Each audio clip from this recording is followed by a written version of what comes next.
Hello dear students, my name is Tarun Kumar और आज हम ज्योमेट्रिकल कंसेप्ट का लेक्चर नंबर दूसरा पढ़ने जा रहे हैं, जिसमें हम ज्योमेट्रिकल कंसेप्ट के इंट्रोडक्शन और सम बेसिक स्ट्रक्चर के विषय में सीख लिया था।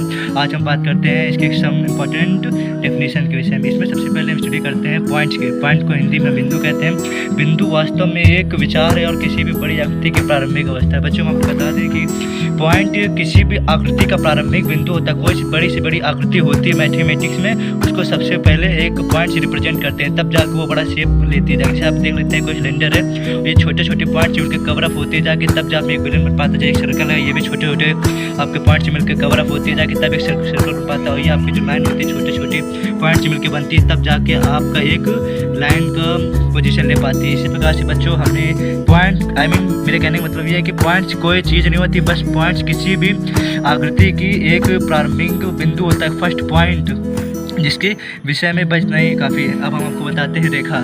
रेखा जिसे हम इंग्लिश में लाइन कहते हैं, यह एक सीधी रेखा होती है और यह अनंत तक दोनों दिशाओं में बढ़ती है। जैसे कि आप देख रहे हैं कि कोई रेखा है, ये आपके पास कोई रेखा है, इसमें एक पॉइंट ये एक पॉइंट ये, इसका मतलब है कि लाइन बहुत दूरी तक चलती चली जा रही है, अनंत तक जा रही है।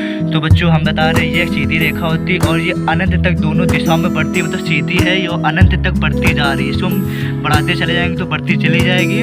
रेखा की चौड़ाई या मोटाई नहीं होती, रेखा की कोई चौड़ाई या मोटाई नहीं होती। हमने इसके सीखा, इसलिए आपको लग रहा होगा कि शायद ये चौड़ी होगी, लेकिन ये वास्तव में एक लंबाई का स्वरूप होती है, ये बहुत पतली होती है, इसकी कोई चौड़ाई मोटाई नहीं होती। और आपको बताते रहे हैं कि रेखा में अनंत बिंदु होते हैं, मतलब कि number of points is infinite, मतलब रेखा में नंबर ऑफ पॉइंट्स होते हैं, इनफिनाइट होते हैं। जैसे कि मैंने बताया, तो कोई रेखा होती है, ये बहुत सारे पॉइंट्स से मिलकर बना होता है। जैसे कि आपकी रेखा ये भी बहुत सारे पॉइंट्स मिलकर बनी, इस प्रकार से रेखा में बहुत सारे पॉइंट्स छुपे हुए हैं।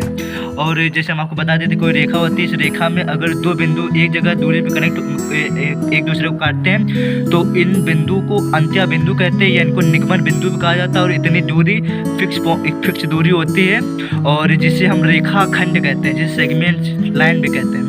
अब जैसे हम आपको जानना चाहते हैं कि कोई रेखा होती है और हम चाहते हैं कि ये संक्षिप्त रूप में कैसे दर्शाएं। किसी कोई हमारे घर में कोई अलमारी होती है, इसको हमने देख लिया, लेकिन हम चाहते हैं इसको हम किसी रूप में बुलाएं, तो इसके लिए हम उसको एक फॉर्म में बुलाते हैं कि वो अलमारी है। लेकिन इस प्रकार जैसे कोई लाइन है और उसको हम चाहते हैं कि अगर हम कभी इसे देखें ज्योमेट्री की भाषा में हम क्या कहेंगे, तो उसको रिप्रेजेंट करने के लिए हम लाइन के बोलने के लिए लाइन कहते हैं। और लेकिन जब हम इसे दर्शाना चाहते हैं तो हर समय तो लाइन खींच नहीं सकते दर्शाने के लिए, तो उसको संक्षिप्त रूप में उस रेखा की एक लाइन दे देते हैं और इसके ऊपर ये सिंबल बना देते हैं। इसमें पता चल जाता है कि ये एक लाइन और ये अनंत तक जा रही है। ये भी एक लाइन, इसका नाम भी दे दिया गया और ये अनंत तक जा रही है। बच्चों हम आपको बताते हैं रे के विषय में। बच्चों रे क्या होता है? रे कुछ नहीं होता है। रे में बस फर्क इतना होता है, रे और लाइन में इतना फर्क होता है। रे में केवल एक दिशा होती है और जो आपका रेखा होती है इसमें दो दिशा होती है, ये भी अनंत तक जा रही है और ये भी अनंत तक जा रही है। लेकिन जो रे होता है, रे में दो दिशाएं होती हैं।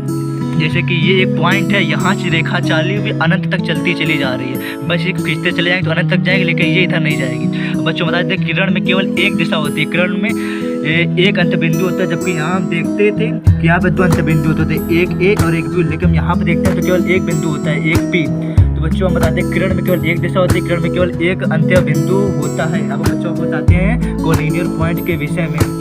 कोलिनियर पॉइंट्स क्या होते हैं? यहाँ पे जैसे कोई रेखा होती है, किसी रेखा में उपस्थित बिंदु, जैसे कि कोई एक रेखा है, इस रेखा में उपस्थित जो बिंदु होता है जो इस रेखा को चीर कर जा रहे होते हैं, इसे हम कोलिनियर पॉइंट कहते हैं या संरेख बिंदु कहते हैं। अब बात करते हैं नॉन कोलिनियर पॉइंट या संरेख बिंदु की। जैसे कोई रेखा जा रही है लेकिन बिंदु को चीर नहीं पा रही है, काट नहीं पा रही, जैसे ये रेखा के ऊपरी ये पॉइंट है तो इसे नॉन कोलिनियर पॉइंट कहेंगे। लेकिन जहाँ देख रहे थे कि ये रेखा इनको कचअप करके जा रही थी तो इसे हम संरेख बिंदु कहेंगे, लेकिन यहाँ पे पॉइंट ऊपर थे रेखा के, इसे हम नॉन कोलिनियर पॉइंट कहते हैं।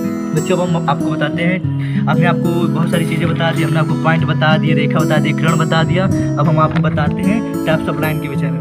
बच्चों लाइन में सबसे पहले बताते हैं समांतर रेखा। समांतर रेखा दो प्रकार की, समांतर रेखा में हम दो लाइनों का प्रयोग करते हैं। फर्स्ट रेखा एक ये, एक दूसरी रेखा ये। समांतर रेखा माने पैरेलल लाइन। पैरेलल लाइन एकदम इसी रेखा को एक संक्षिप्त रूप में शॉर्ट फॉर्म ए कह सकते हैं और इसी दूसरी रेखा को बी कह सकते हैं। तो हम चाहते हैं कि हम किसी मैथमेटिक्स की भाषा में हम चाहते हैं कि इस रेखा को हम कैसे दर्शाएं, तो हम ये कह सकते हैं कि इसे हम पैरेलल लाइन कहने के लिए एक ए ये बी, इसको हम समांतर रेखा दर्शाने के लिए ए पैरेलल टू बी कह सकते हैं। और हमेशा एक फैक्ट होता है कि समांतर रेखाओं के बीच की दूरी समान होती है। जो रेखा दिख रही है इसके बीच की दूरी समान होती है। ये इसकी लाइन उसकी लाइन के बीच मतलब इतनी जितनी डिस्टेंस ये जितनी डिस्टेंस ये होती है। अब प्रतिच्छेदी रेखा इंटरसेक्टिंग लाइन बच्चों इंटरसेक्टिंग लाइन होती है जिसमें दो रेखा एक दूसरे को इंटरसेक्ट करती हैं। और यदि हम इसे शॉर्ट फॉर्म में ए लाइन कहते हैं, शॉर्ट फॉर्म में बी लाइन कहते हैं, तो ये एक दूसरे को इंटरसेक्ट करती हैं और इसे इंटरसेक्टिंग पॉइंट कहते हैं और ये इंटरसेक्टिंग लाइन होती है।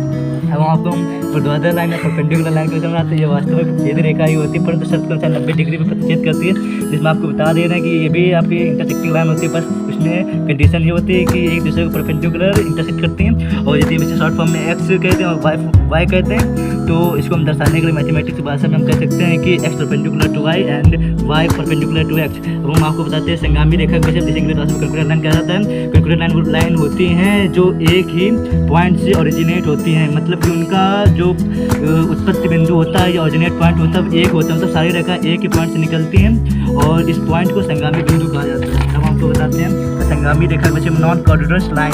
इसमें क्या होता है कि बहुत सारी लाइन अलग अलग पॉइंट से होके जाती हैं जब बहुत सी रेखा एक बिंदु से पास नहीं होती है, मतलब कि जैसे कि एक ये रेखा इधर पास हो रही इधर पास हो रही, ये रेखा इधर से पास हो रही इधर से पास हो रही है, इधर से हो रही है इधर से हो रही, मतलब कि संगामी बिंदु में क्या होता है कि सभी एक ही पॉइंट से ओरिजिनेट हो रहे थे, लेकिन यहाँ पे अलग अलग पॉइंट से निकल रही है, एक पॉइंट से नहीं निकल रही, तो संगामी बिंदु कहा जाता है। और स्टूडेंट्स हम आपको एक बार रिवीजन कर देते हैं। पॉइंट जो होता है जो एक प्रारंभिक विचार होता है, रेखा आपको पता चल गया अनंत तक जा सकती है। और किरण वो होता है जिसकी केवल एक दिशा होती है, किरण में केवल एक दिशा होती है, किरण में केवल अंत बिंदु या निपन बिंदु होता है। संरेख बिंदु वो होते हैं जो एक ही पॉइंट को मतलब कि काटते हुए जाए या एक ही रेखा पर उपस्थित बिंदु को हम कह देते हैं ये संरेख बिंदु कॉलिनियर पॉइंट। और जो एक रेखा वो उपस्थित बिंदु है तो नॉन कॉलिनियर पॉइंट कह देते हैं। टाइप्स ऑफ लाइन समांतर रेखा जिनके बीच की डिस्टेंस बराबर जितनी ही है जितनी होगी उतनी भी ये भी होगी।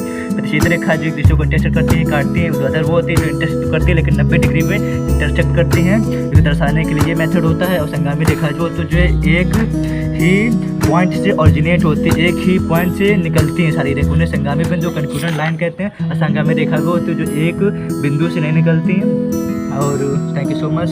और इस चैनल के साथ जुड़े रहने के लिए चैनल को सब्सक्राइब कर दें और लाइक करें। और आप इस चैनल